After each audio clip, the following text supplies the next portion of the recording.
before you judge this topic, hear me out because we are about to talk about is something most people misunderstand. And because of that, they don't talk about it, not with their doctors, not with their families, not definitely in public, but maybe we should. I'm Priya, and this is On the Beat. I do have a short disclaimer. This episode is for education and awareness only. It is not a substitute for professional medical advice. Please consult your healthcare professional for any personal health condition.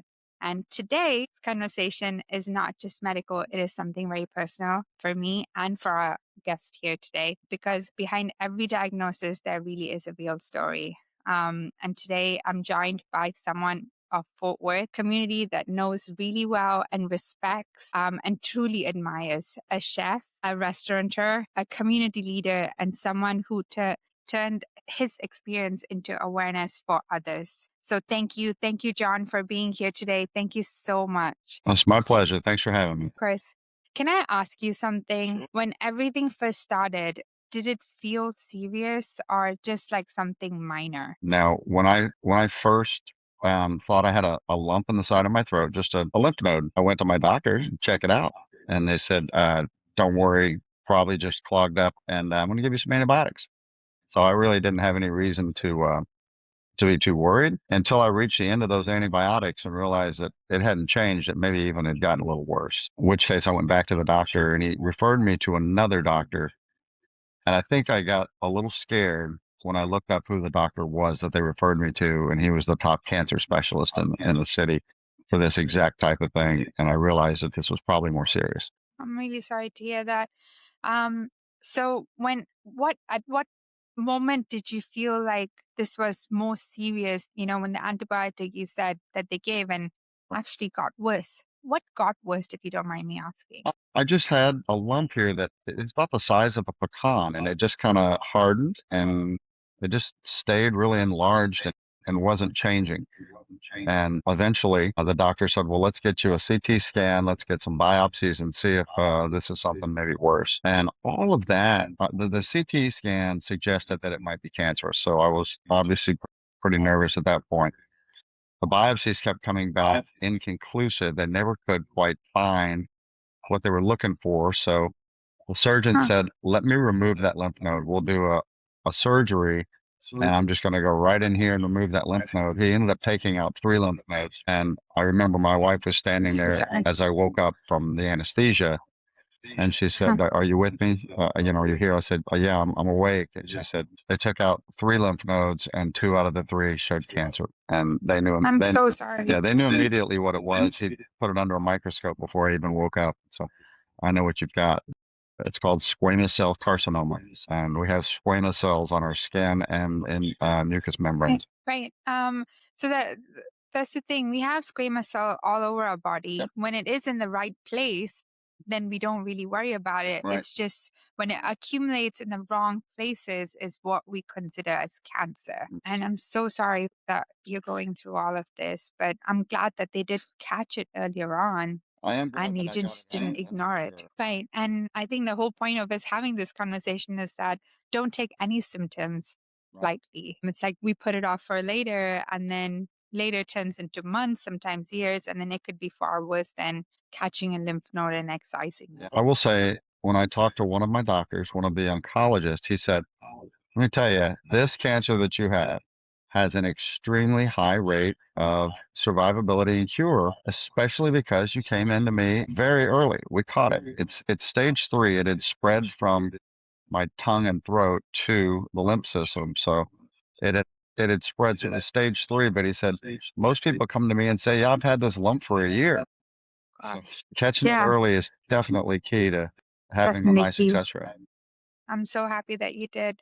When you said that it spread from your tongue and your throat to your lymph nodes, did you have any like symptoms before the lymph node hardened, like any sore throat or anything like that? I didn't. I really didn't. I lose my voice once in a while, screaming at a Mhm. football game or something, but it didn't seem too abnormal. It's very possible because this cancer was right next to my vocal cords, just at the very base of the tongue, right where the tongue and throat come together. So not in a million years you'd have thought this could possibly be cancer at the beginning at all, right? I really didn't think anything like that. You don't immediately think, exotic cancer, some kind of a huge deal. I thought I got a lump in my neck, but better check it out. Maybe it's infected or something. When I first found it, it was October. Just one day, I said, "Man, this feels like it's really swelled up a little bit." And I asked my wife, "Take a look." She said, "Oh yeah, I can see it sticking out. That's not normal." Yeah. And I went to the and that, I knew that it was very quick that we found it because the next time I shaved, as soon as I tried to shave around it, it was very difficult to get around. So I knew it hadn't been sitting there for a long time. It came Gotcha. on very, That's a great point you make. For men, if when they shave and they do notice something yeah. different than usual, definitely consider that's an excellent point. Just so that people out there who don't know what HPV is, just so that they understand, HPV basically stands for Human Papillomavirus. Yeah. So this essentially is caused by a virus, but this virus that actually causes cancer. When my oncologist, the one who specializes in radiation, told me exactly what I had, I could not believe it. He said, "You've got squamous cell carcinoma, but it's caused by HPV." And I immediately thought, no, wait a second, how in the world do I have HPV? I mean, I remember in college and they gave you the STD talk, and it Mhm. was, the only thing you think of is an STD and genital warts. And he said, look, HPV has over 200 strains, and it's Correct. not just sexually transmitted. And I No. was absolutely blown away. I had never heard anything like that. He said, every single patient I have right now is pretty much this. I've treated 5,000. It's 70% of head and neck cancers are caused by the HPV virus, and mine is strain number 16. The most common STD one is strain number 18, but 16 can also be an STD. He said this one is so common that I'm telling you, every single adult by the time they get to their 40s or 50s has come in contact with the HPV virus in one way or another. Spread much like the cold or flu, just through saliva. It can't be Mhm. quite airborne, drinking after each other, just tiny droplets, and everybody will come in contact with it at some point or another. It's not just through sexual contact. And it absolutely blew my mind because I'd never even considered something like that. Now, I've been married 25 years. So we're not exactly play. And he said, this is so common and we need better PR. People need to understand more what it's in. I agree. I couldn't agree more. When we started speaking and I started looking at statistics, how widespread is it in America? Do you actually know how many million Americans are affected by this? That's a good question. I don't have that stat, but I bet that's an easy 79 million Americans. 79 million Americans infected with HPV. Wow. Every year, guess how much new infections we actually Well, encounter? 14 million. another 14 million. And he Mm, said, this is such a common virus. It's more very common common. than the cold and flu when we just test randomly at Correct. shopping malls around the country to see as this. But the vast majority of people, their body just will process it and it will never cause a problem. But most likely men, not as common in women, even though it can be, tongue and throat cancer, head and neck Sure. cancers caused by Yep. this. 70%, 1 in 4 adults are infected by this virus. Currently. Currently, Yes. yep, 1 in 4. And all of this can be prevented by a simple vaccine. Yep. Can you believe that? And I bel it just happens that the most common age that people actually encounter this is between 15 to 24 years old. That's the most common age that gets some kind of um, exposure. uh, contact with this virus. But the problem is that it's not the getting infected by it, it's the persistence of the infection in the body. As you said, within a year or two, most of these HPVs are cleared out. But it just, when it doesn't get cleared out, is when we end up with problems like this. And you're 100% right. Like 70% of mouth and throat cancers are caused by HPV, and especially 16 and HPV-18. But, teenagers are affected by this. People you don't even expect to be affected by this, and it stays silent and it goes on for years, and it all shows up in the 30s, 40s, or 50s. I'm 55 and I never ever saw this coming. I had never heard of it. Where this virus does so well, it stays hidden, it stays quiet, and then it decides in the 30s and the 40s and the 50s. And before you realize it, it's something more serious than just clearing out of the system, unfortunately. But I think the vaccine was something that was found probably in the late 90s, early 2000s. It was there was a lot of European countries that pushed for this awareness, and so did Sure. America. But we have the tools for it, but we're just not using it. I do That remember when Gardasil first came out. I think it was early 2000s that it gained the most recognition here. And I believe it was Governor Rick Perry at the time tried to add it to the mandatory vaccine list, for kids and schools and whatnot. And the uproar, I guess the wrong PR team took over on this one yeah, because the yeah. uproar was, no, wait a minute, you're going to give this, my little girl is not even sexually active. I'm not doing, and there was a lot of pushback.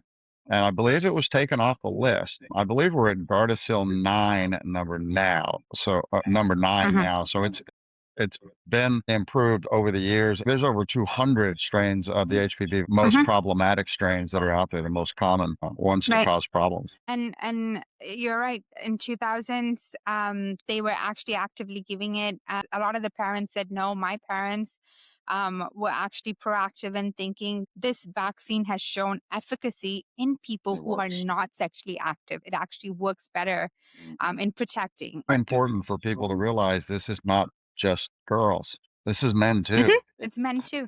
If we could get one generation vaccinated, It could be eradicated. we could get rid of 70% of head and neck Yep. cancers and Mhm. almost 100% of cervical cancer in one generation. Yep.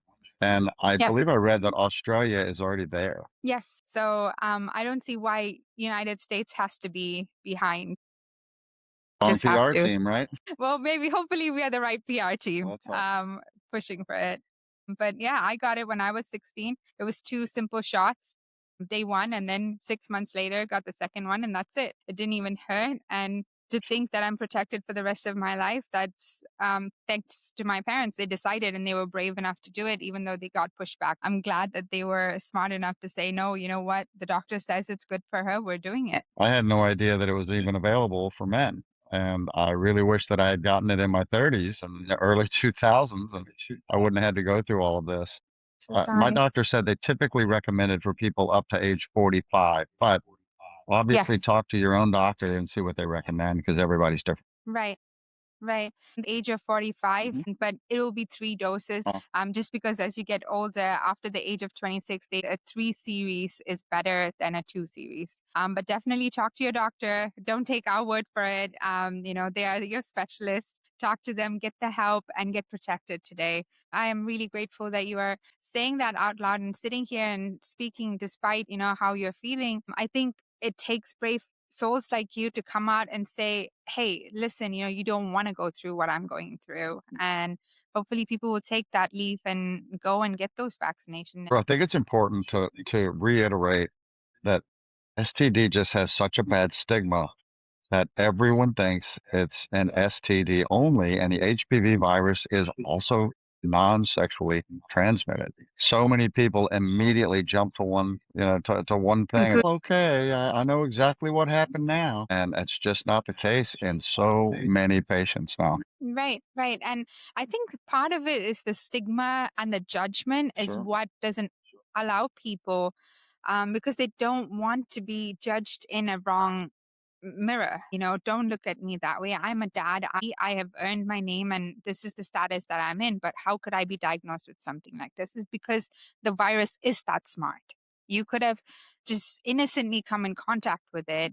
Like you said, through fomites, it could be through saliva, it could just be a peck. Yep. It's as simple as that. And it's decided to hide and not clear itself from your immune system. And here we are in Set up 30s or shop in the 40s or very back of 50s. my tongue and been wreaking havoc. And I think more than the stigma, I think people just have to say, hey, this is enough. Let's do something about this. Yeah. But simple symptoms, I think a lot of common HPV patients that may look away from is like this consistent sore throat.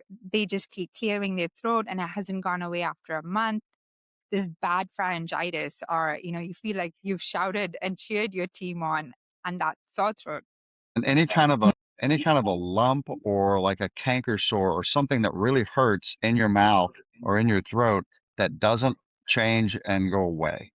So everyone's had a canker sore and they get better. I mean, everybody's had their lymph nodes swell up a little bit when they get sick or something, but it changes and it goes Mhm. away. Anything that's persistent. a big lump on the back of your tongue and the side of your throat that kind of makes it hard to talk, anything like that. Dentists are checking quite a bit now for this as well. They're tying a little bit of gauze around your tongue and pulling out to see if they can notice. It's so much more common than I ever realized. That right there is golden information. Thank you. Yes, that's gold right there. Just to move back to some of the few questions, take me back to the moment, when you were first diagnosed. Sure. When they found the lump and they said, they excised it and they said it's cancer, what did the next steps involve for you? Also, that if patients are in similar situation, what should they be anticipating? Sure. So I was diagnosed right after that surgery on the morning of December 3rd, 2025. It took me a while to really process that I've got cancer. Still hard to say it out loud. And then I had to tell my kid. I've got a daughter in college who's a freshman and a son who's in the 8th grade. And the prospect of going home and telling both of them that I got cancer was the hardest part of it. Then the surgeon decided that the smartest thing to do would be another surgery, same thing on the neck, but he wanted to do a full neck dissection. I don't know if you can see this very well. I can. Yeah. So they did a scar all the way from here down. Scar. So the full neck dissection, he wanted to dig through all of the muscles and tissue on the side of the neck to see if he could find any more infected lymph nodes, because he said if you still have infected lymph nodes, they can spread it to other parts of your body. So they removed, I want to say 12-ish lymph nodes. And that was a lot more major of a surgery. That one was a little tougher to wake up from. That was December 15th. At the same time, they're trying to find exactly where the origin started, because the lymphatic system is never where this cancer begins. It's always a secondary site. Right. So Right. in the mouth, they took 6 different biopsies. They took my tonsils out, and a biopsy is basically like a little melon baller. They're just taking a scoop of tissue from the sides of my tongue, from the back of my tongue, from the roof of my mouth, all the way next to the uvula, that little hangy downy thing. Very sensitive areas. And they took 6 different plugs of tissue, biopsies, and they removed both of my tonsils, which as an adult is it's a pretty rough surgery. And all of this happened at the same time. So waking up from that one was very painful. And that was really a pretty difficult time. Everything was very, very painful in the mouth for quite a while. I have 2 different oncologists. One was recommended for chemotherapy and the other for radiation. So the protocol for this is chemotherapy and radiation combined. It will have your best success rate. Again, 96% survival and success rate is if you can get on it fast and catch it early. And we started treatments on December 29th. I was doing chemotherapy 1 day a week. It would take 4 to 5 hours to drip all of the fluid in. You just sit in this recliner in a room with other people that are going through the same thing, and they drip in the poison, and you start feeling bad. And then radiation was 5 days a week for 7 weeks. There's no sensation you really feel, but they put a mask over your face that locks you down onto the table so that you are perfectly still, and this machine moves around you and does radiation in very concentrated in specific areas. And it takes 2 to 3 minutes, maybe. But if you're claustrophobic at all, it's a little tough to have this entire mask on your face bolted down to a table where you can't move at all. Sounds scary. Absolutely scary. 5 days a week of radiation.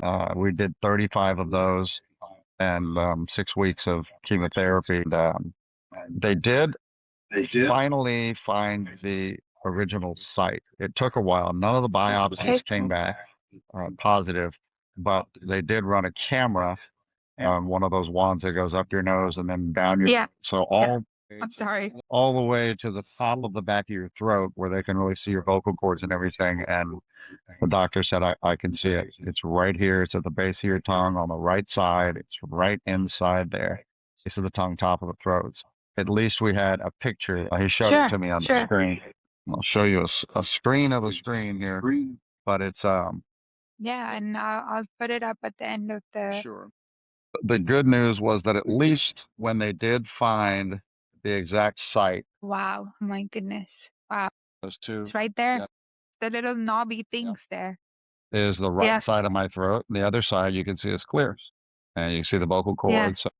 And the vocal cords right there, and the epiglottis is right there too. I was able to take that off of the video that he was doing in the he went back to review the video and showed it to me. So I said, well, I'd love to just have this for the record. So the good news was that And they thank you did. for sharing this with all of us. Sure. It's painful just listening to you. I can't even imagine how you felt or your family Sure.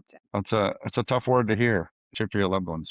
Luckily, they did find the actual site itself, so they were able to concentrate the radiation exactly where it needed to go because radiation Okay. is going to destroy lots of tissue. And he said, if Right. we can't find the exact spot, I've got to take a scattergun shotgun approach and really radiate everything. Uh, If we can find the mm, exact spot, I can get so much more precise and not do as much other damage. It's still going to cause other damage, and there's no way around it. Radiation is going to cause some problems. This jawbone is likely dead, so I really need to take care of my teeth. If I have a tooth that totally cracks and falls out, I don't think it can be replaced. It won't okay. grow back into the bone again. The bone is still here, but it's not alive. I've lost a lot of Right. because the radiation went right through here. I've lost a lot of hearing on this side right now, and I don't know if it's coming back or not.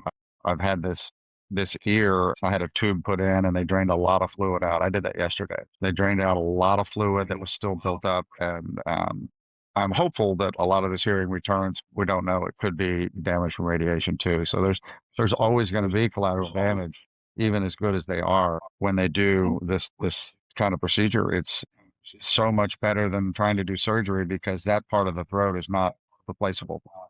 You can't Wow. just you go in and cut it out and expect to have normal function afterwards. You won't be able to swallow properly. Your speech will be completely impaired. There's a major nerve, a major artery, all kinds of problems there. The radiation is truly the best weapon against it in combination with chemotherapy. But it certainly has its complications. Okay. See, these are the sort of things that you can read and learn from. Right. These are the sort of things that you can just pick a pamphlet and feel all of this. What does it actually mean to go through something like that? Thank you. Truly, thank you so much for sharing this. And hopefully, if anyone's listening out there and if there is something that they can take, if they can listen to what the treatment and what at all it entails after, like the bone being dead there and needing more dental work after possibly. And I'll tell you the hardest part for me is that a couple of weeks into the radiation, I knew it was going to happen, but I just didn't realize what an impact it was going to have. I lost my taste buds. I work as a chef. No. You are. Now they You should feed come. so many people. They should come back, but here we are. What's the date? April 7th. Mm, Lost my taste buds second week of January. Oh, I'm back. so I don't sorry. like food anymore, and this is a really difficult thing. I haven't been to a restaurant this year. I've thrown up nine days out of 10 this entire calendar year. All of these things are part of the process to get rid of it, and it has a really high success rate, but it's still a really rough one to go through. And I hope nobody goes through this. Get yourself a couple of Yeah. little shots for your kids, or get yourself a couple of shots, as an adult or three, and don't run the risk of having to go through this kind of thing. My taste should come back, and most people get them back fully. I'm starting to get hints of flavor here and there, but I'm down over 40 pounds. I'm still sitting on a couch most of the time, and it's painful. Swallowing is still very painful. Radiation makes a very big burn in your throat, and even a sip of water at the worst, at its very Right. worst time, right on the last day of treatment, a sip of water was excruciatingly painful. Some people will get a stomach tube so that they can just get all of their food and liquids Oh that way. gosh. I chose Uh-huh. not to, and just getting enough hydration and calories in every day is a real struggle. It's very difficult to do. It's a throat on fire. It's the worst sore throat you've ever had times 10, and it doesn't go away. I was on a fentanyl patch for several months just to deal with the pain. The patch that gives you 24-hour, drip for 3 days at a time. And I was on this patch Hmm. for months. I just got off of it. He said this burn wound is about 90% healed now. I can still feel it, and Okay. it still does hurt to swallow, but I'm off all narcotics. And getting off the narcotics, I went through the withdrawal of that too. The night Right. sweats, I had to buy new sheets, all that kind of stuff. The process is not just going to the doctor a few times and they clear you up. It's rough. I promise you. It's rough. Hair's growing Just back. do those vaccination, Right. you know? Get a Right. quick Just shot. let's just do that. So into some rapid fire to switch gears a little bit. Sure. Are you ready for some of Absolutely. the questions? Okay. One symptom people should never ignore. in all of this? What do you think that is? For me, it was a lump in the side of my throat, on the side of my neck, a really enlarged lymph node. You know, that my son is in a class of 70 kids. There's another dad in the same class that has the exact same thing, same time. It's very common. Lymph node popped out. That's the one that really was obvious. So don't ignore the lymph node. Yep. Biggest misconception about HPV. What do you think? 100% the biggest misconception is that it's only an STD. One thing you wish you knew earlier before all of this journey happened. I wish I knew just how long this process was going to take. I was very optimistic going in that I would go through my treatments and come right out and be fine. The recovery, I still probably have another 2 months of recovery, even though I'm cancer free. They can't detect the virus anymore. My level is down to 0, but I am not able to go back to work yet. I'm missing the Food and Wine Festival this weekend. We'll have a booth at a couple of different events, but I like being there. I like going, and I'm not strong enough yet. I hope to be soon, but We wish you a long process. speedy recovery. We want you to recover strong so we can see you back there. Too. All our prayers. What would you tell your younger self? What would you tell the younger Jon today? Gosh, that's a tough one. I don't know how. Buy Bitcoin. Buy Bitcoin. Buy Tesla stock as soon as it comes out. Put your money on Elon Musk. That's it. How can someone protect themselves? What do you think? The vaccine is the greatest thing out there. My brother is a pediatric specialist and used to work the ER for kids. And he said, look, it's easy to explain it this way. Vaccines are the single greatest success story in the history of humankind. Don't go down the Google rabbit hole and find every single conspiracy site out there. Trust the doctors. These were the smart ones. The kids in class who went through school forever and were always the smartest. Trust the medical community. They're on the side. Trust the science and the ones who study it all the time. Yes. One word for your journey, for this whole journey, just one word. Slow. You've taught me look at life and enjoy the moments that we have now today, and just how brave you are. You're just the bravest person I've met. Well, thank you. Just amazingly brave. I'm really looking forward to getting taste buds back and enjoying food again and being able to cook for other people again. Yes, I A chef for most of my life, and I never ever thought there'd be a time that it would all just be. Feeding people is your love language, It is. and I hope you get to do that again soon. I know you will. So Hopefully soon. yes, and I think hope is exactly where this show revolves around. You know, the biggest part is the vaccine. That's the hope there, and catching this earlier on. Yeah. I think catching this, recognizing it for what it is. Don't worry about who says what says. Ignore all of that noise and just trust yourself and do this for yourself and your family. 2 shots, 3 shots, whatever it is, talk to your doctors and just get that injection. Yep. I think all pharmacy carry that as well.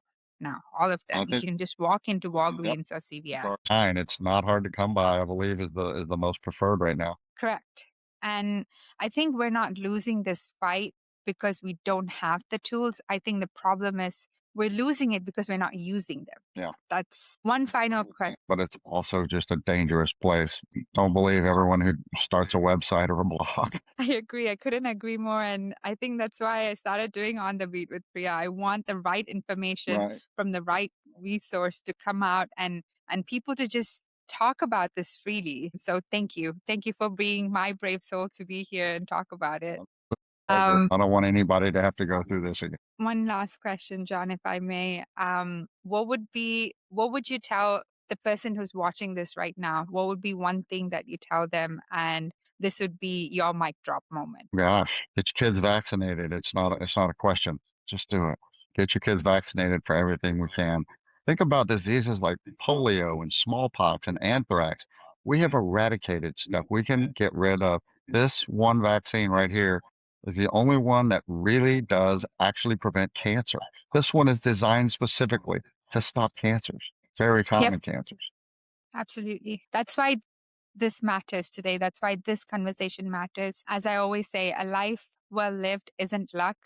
It is always planned. And this vaccine can be part of your plan today and your family's plan. So I've vaccinated myself. I hope people don't think you're too old to do it, but you're never too old to get vaccinated. As long as you're younger than 45, you can definitely do this. There's a catch up vaccine. It starts as young as 9 years old.